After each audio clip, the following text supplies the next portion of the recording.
শেষ পর্যন্ত নারীদের টি-20 বিশ্বকাপ কি বাংলাদেশে হচ্ছে না? অক্টোবরে এই আসর বাংলাদেশে বসার কথা, কিন্তু অবস্থা দৃষ্টে এখন মনে হচ্ছে বাংলাদেশে এই টুর্নামেন্ট করতে আইসিসি নিজেই আর আগ্রহী না।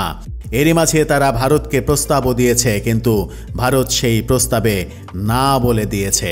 এমন অবস্থায় বিকল্প আরও দেশ খুঁজছে আইসিসি, তেমন খবরই এসেছে বিভিন্ন গণমাধ্যমে। বাংলাদেশের পরিবর্তে বিকল্প ভেন্যু হিসেবে বিশ্ব ক্রিকেটের নিয়ন্ত্রক সংস্থা আইসিসি ভারত, শ্রীলঙ্কা এবং সংযুক্ত আরব আমিরাতকে কল্পনা করেছে। ভারত সেই প্রস্তাবে না বলে দিয়েছে।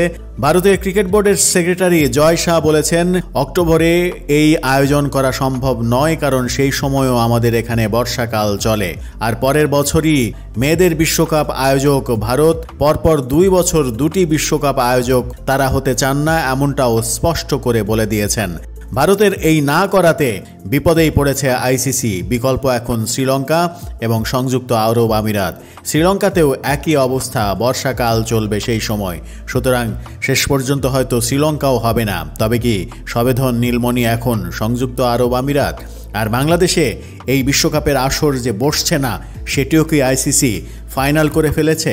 বাংলাদেশের নতুন অন্তর্বর্তীকালীন সরকারের নতুন উপদেষ্টা আসিফ মাহমুদ এই ব্যাপারে তৎপর হয়েছেন, উদ্যোগ নিচ্ছেন, কিন্তু তার কোনো উদ্যোগ কি শেষ পর্যন্ত কাজে লাগছে না? আইসিসির এই বিকল্প আয়োজক খোঁজার খবর এটা অন্তত নিশ্চিত করছে বাংলাদেশে এবারের এই আসরটি আর বোধহয় হচ্ছে না এবং আইসিসি বাংলাদেশ থেকে মুখ ফিরিয়ে নিয়েছে।